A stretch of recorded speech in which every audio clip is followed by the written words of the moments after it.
Iman Saïd. Et après, je demanderai véritablement, c'est Mehdi Fakir, de faire véritablement un atterrissage réussi pour aller dans un moment festif qui est celui des hommages et également de trophées que nous remettrons selon des catégories spécifiques avec l'aide du porte-parole de la commission qui a veillé à ce que les choses se passent correctement bien, c'est Youssef Ladnani. Madame, à vous. Vous souhaitez? Merci beaucoup. Je vous en prie. Avant de commencer, je voudrais qu'on passe un film en exclusivité, Bien sûr, madame. En même temps qu'à Marrakech. Bien sûr, avec grand plaisir. Un film sur les guichets consommateurs que je demanderai à la régie de passer.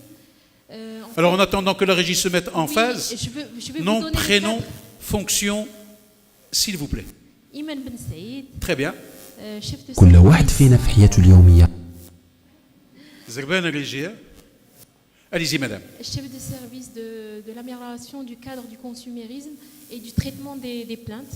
Donc Super. la première partie de mon service elle s'occupe de tout ce qui est amélioration du cadre du consumérisme. Donc la sensibilisation des citoyens est importante. Et le thème, ce matin, le délégué a présenté le thème de cette Oui. semaine. C'est le guichet consommateur, un levier pour le mouvement du consumérisme. Et je voulais partager avec vous le film qu'on a élaboré dans Bien ce sûr, cadre. madame. Comme ça, Bien sûr. nous sensibilisons Nous d'abord sommes le là dans la consommateur. sensibilisation. C'est une plateforme Ça d'échange. dure qu'une minute. Même 50 si ça secondes. dure 3 minutes, on est là pour vous, madame, parce que Oui. vous avez été adorable depuis qu'on a eu le plaisir d'échanger concernant votre intervention. Régie, et Allah, qu'on rajel. تبارك الله عليك شكرا لأختك. بعض المرات كيكونوا عندنا شي تساؤلات وتنحتاجوا لشي توضيح، وفي بعض الحالات يمكن نلقاو شي مشكل، بحال مثلا التخفيض اللي كيعلنوا عليه ما كيطبقش، اولا ما كنتسلموش المنتوج في الوقت، اولا ما كيمكنش لينا نتراجعوا عند الشراء عبر الانترنت او البيع خارج المحلات التجاريه، او الا خدينا شي قرض استهلاكي، اولا شي مشكل في عقد البيع، اولا الثمن اللي في الاشهار ماشي هو الثمن الحقيقي ديال البيع، اولا لقينا شي مشكل في الضمان. في هاد الحالات اشنو يمكن لينا نديرو وشكون يقدر يعاوننا باش نلقاو حل المشاكل ديالنا وجواب على التساؤلات اللي عندنا؟ الشبابيك المهنيه للمستهلك تفتحات باش تعاون المستهلك وتوجهه. اشنو هو دور هاد الشبابيك؟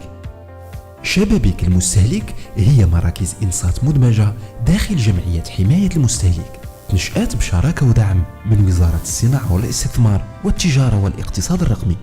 هاد الشبابيك تتقوم باستقبالكم والإنصات لكم وتوجيهكم، وكتوضح لكم مجموعة من الحقوق اللي كيضمنها لكم القانون 3108 القاضي بتحديد تدابير حماية المستهلك، بحال مثلا الحق في الإعلام، الحق في التمثيلية، الحق في التراجع، والحق في الاختيار. ملي كيكون عندكم شي مشكل هاد الشبابيك كتعاونكم باش تحلوه. وفين كاينين هاد الشبابيك؟ اليوم كاين 23 شباك مهني للمستهلك موضوع رهن اشارتكم في جميع جهات المملكه، وشبابيك اخرى غادي تفتح مستقبلا.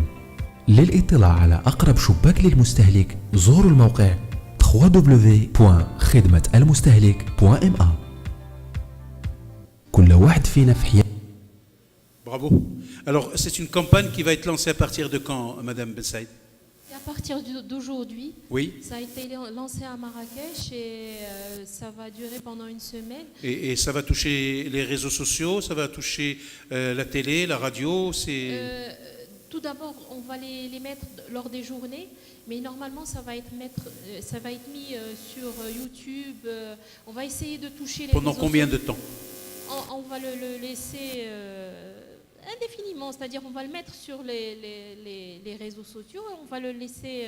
D'accord. À la télé aussi, parce que bon, la télé reste quand même... Ça, les budgets. Je ne suis pas sûre, justement. D'accord. Mais on je vous sais qu'on accorde... on va utiliser cette semaine. On va profiter des journées nationales du consommateur pour essayer de le diffuser dans les différentes régions du Maroc.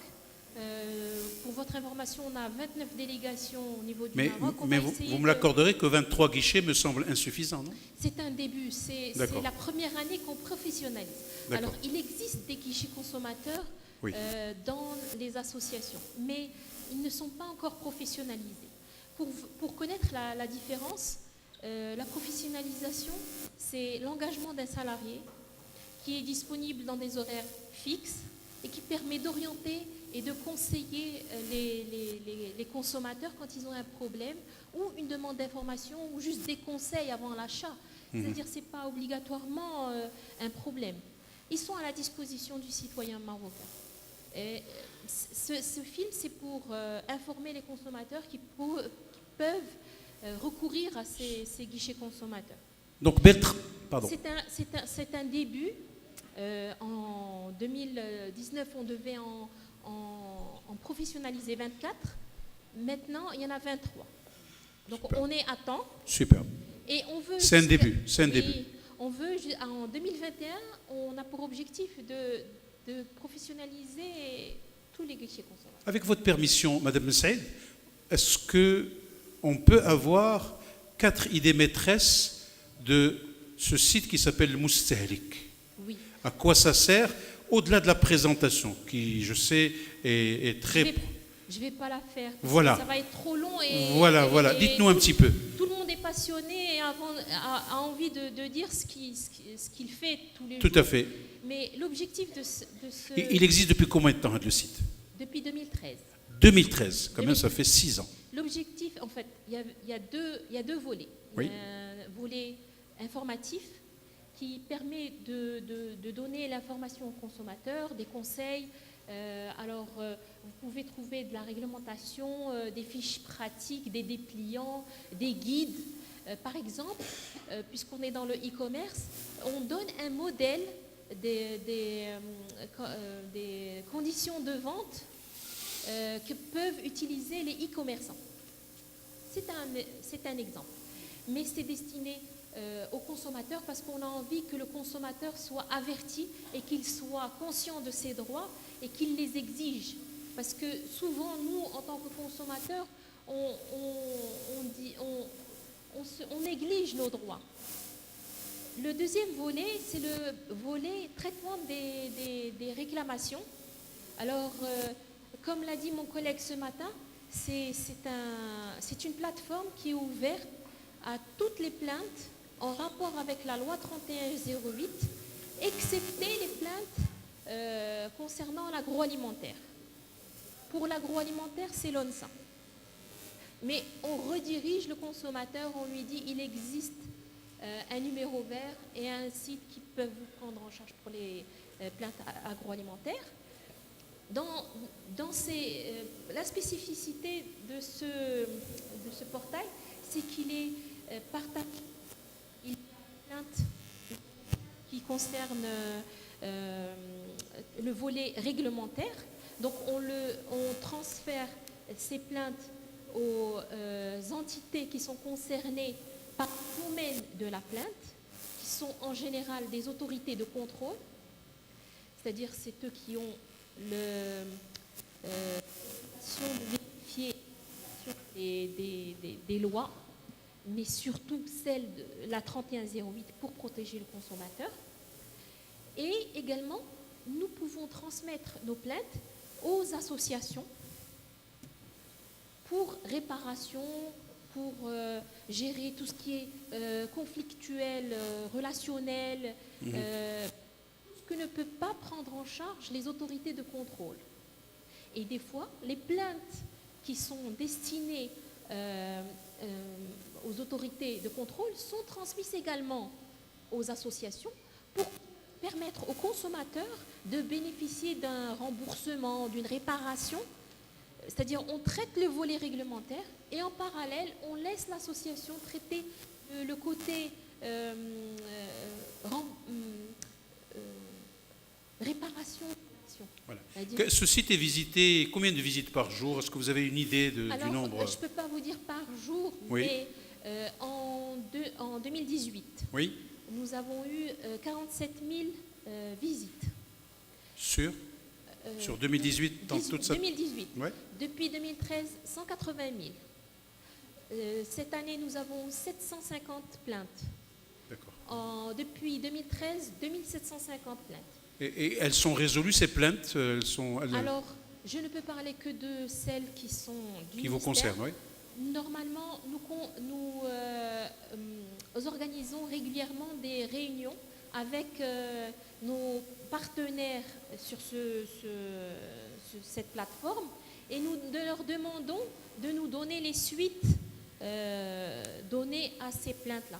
Mais en tant que ministère, nous n'avons pas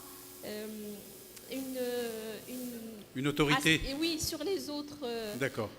Nous demandons aux associations qui travaillent avec nous en partenariat nos plaintes à nous.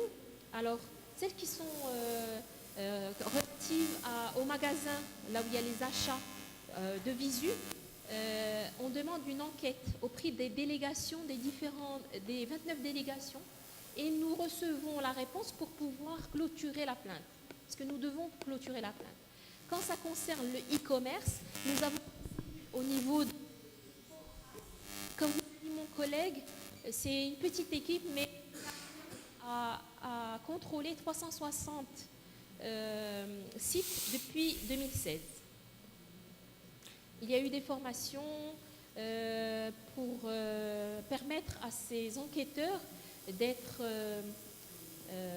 si vous voulez, savoir comment gérer une visite, comment contrôler un site et comment rédiger des procès-verbaux. Il faut vous dire, par exemple, pour tout ce qui est e-commerce, sur 120 plaintes qui ont été sur 120 contrôles qui ont été faits sur les sites, 86 lettres d'avertissement ont été envoyées. Alors, on préfère l'avertissement et on compte sur les changements. Quand il n'y a pas de changement, ça donne lieu à des PV. On a des PV. Merci madame. Est-ce qu'il y a d'autres éléments que vous souhaitez rajouter par rapport à ce processus informatique de plainte? Il y a un site sur lequel on peut partir, qui est énormément visité, multiplié à peu près par 1,5 par rapport à 5 ans. Mais pas assez. Pas assez visité. Et les plaintes qu'on reçoit, je voudrais le signaler, ne sont pas représentatives de tout le Maroc. D'accord. Nous sommes Quelle est la région qui se plaint le plus? Casa. Décidément, vous êtes incroyables, les Casablancais. Hein? Non, c'est pas que ça. C'est-à-dire que même les visiteurs, on est, je crois, à 43%. Casablanca. 43%, la région Casastat. C'est Casa. Je demande à ma collègue qui est plus... Elle confirme. Elle confirme. Super. Merci, madame. Bravo, on applaudit très très fort madame Saïd Imen. Nous avons l'honneur et le plaisir d'être avec nous pour ce Moroccan Consumer Forum. Simhedi, je vais vous donner la palme d'or. Et on est 19h. Vous demandez de venir après tous les efforts que vous avez faits pour préparer ce document. Je ne sais pas. Mais je vais vous demander peut-être de m'expliquer ce rapport en digitalisation et services publics. Est-ce qu'il faut véritablement craindre pour nos libertés personnelles, de façon succincte? Voilà. Mehdi Fekir avec nous, expert comptable, commissaire aux comptes, enseignant-chercheur à l'ISCAE et consultant en risque, management et en stratégie, conseiller juridique et fiscal et un grand consultant en matière de digital.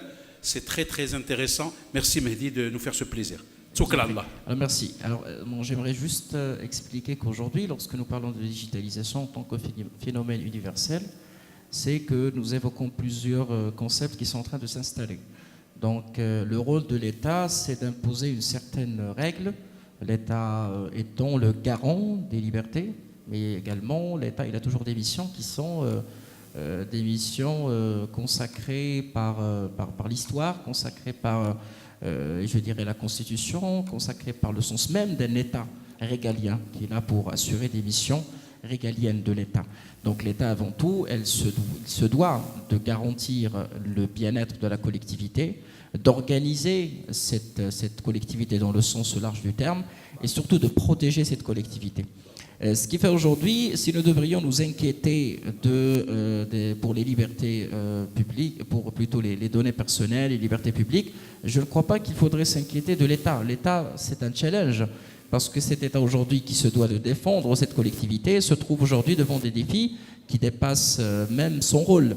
Lorsque l'État va s'immiscer dans les libertés publiques, l'État deviendrait un État establishment, un État autoritaire, un État autocrate, un État qui est en train d'imposer je dirais des normes, une manière de gérer qui est peu orthodoxe et peu démocrate. Mais aujourd'hui, si nous parlons du rôle de l'État, à mon avis, c'est un rôle qui est essentiel.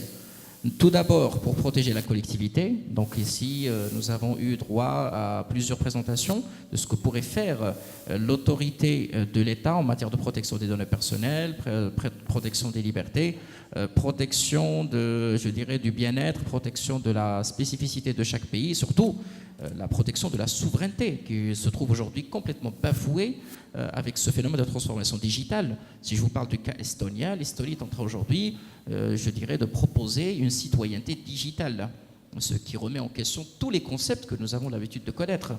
Alors, la citoyenneté digitale, aujourd'hui, les GAFA sont en train de faire un travail merveilleux sur le plan fiscal. Je peux en parler du moment que je suis fiscaliste.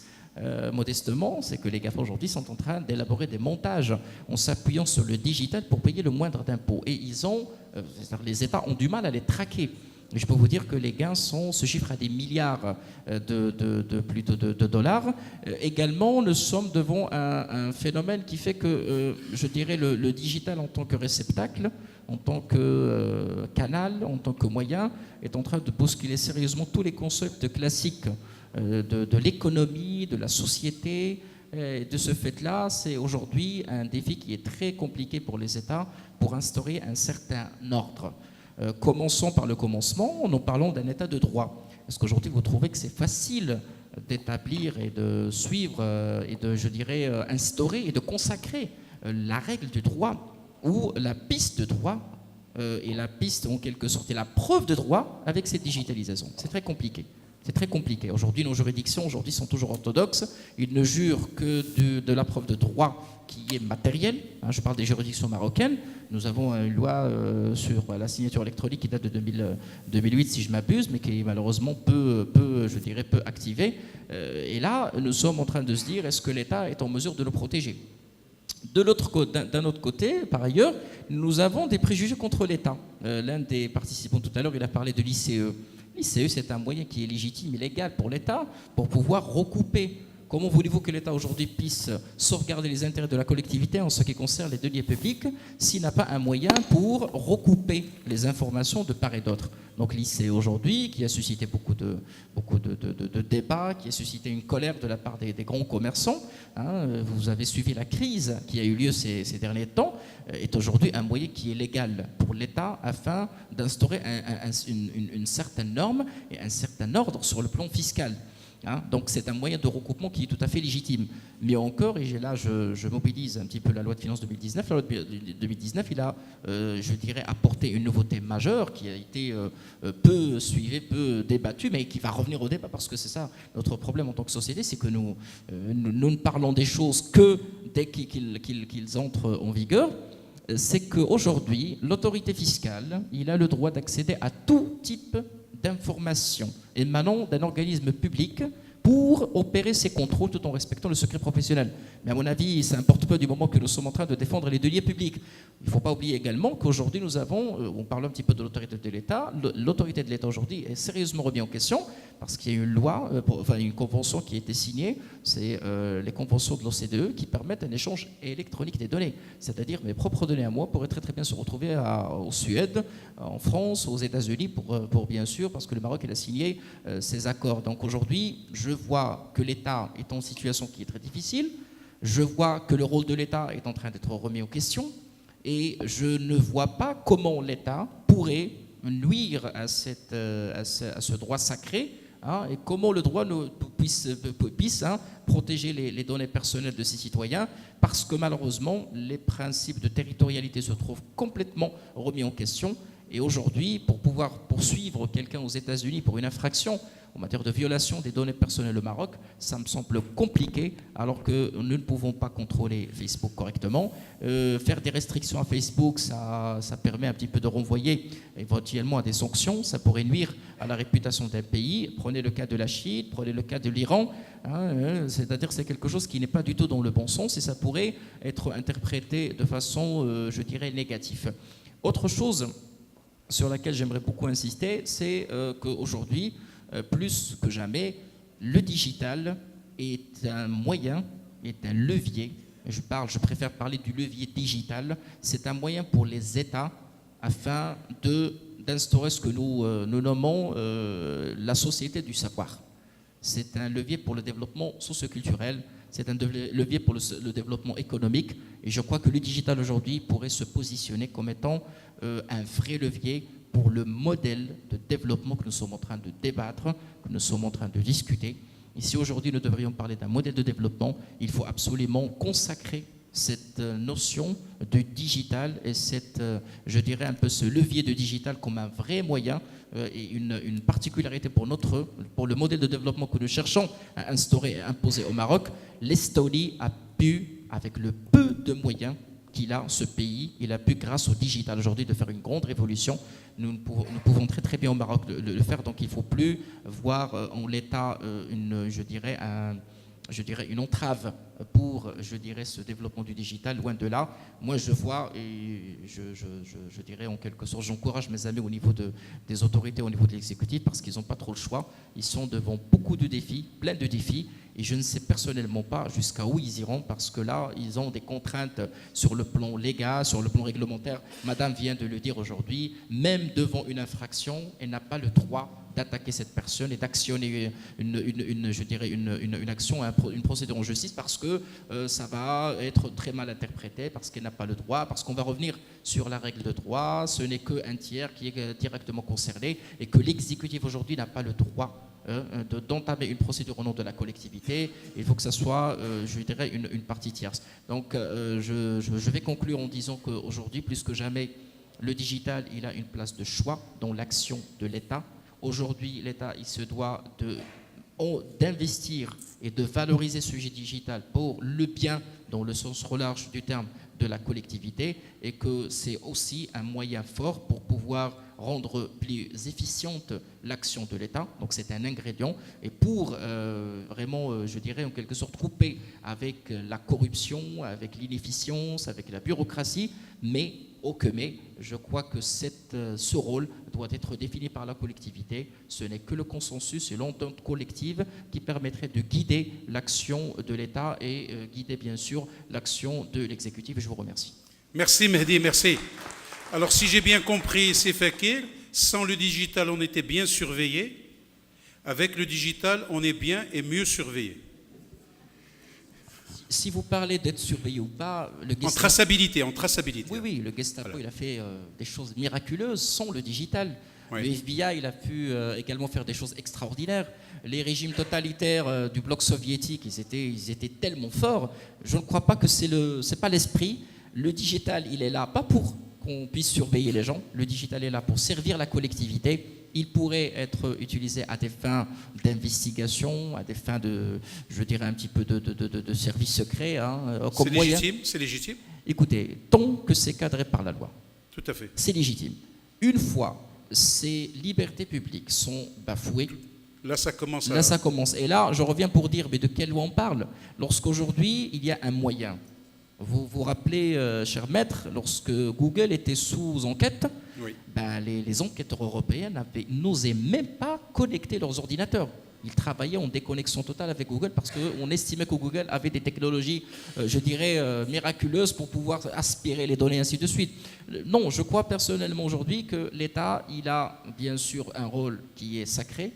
Le niveau de maturité des États obligerait ces derniers à mieux à mieux faire évoluer l'utilisation de ces technologies. Mais j'estime que le débat est ailleurs. Est-ce qu'aujourd'hui le digital pourrait être utilisé, pourrait être actionné par les États pour le bien de la collectivité, ou le contraire? Si les États s'opposent à cette suprématie, à cette transformation digitale, je crois que c'est là où il y a le problème. Merci beaucoup, c'est Mehdi Fakir, sur vos applaudissements.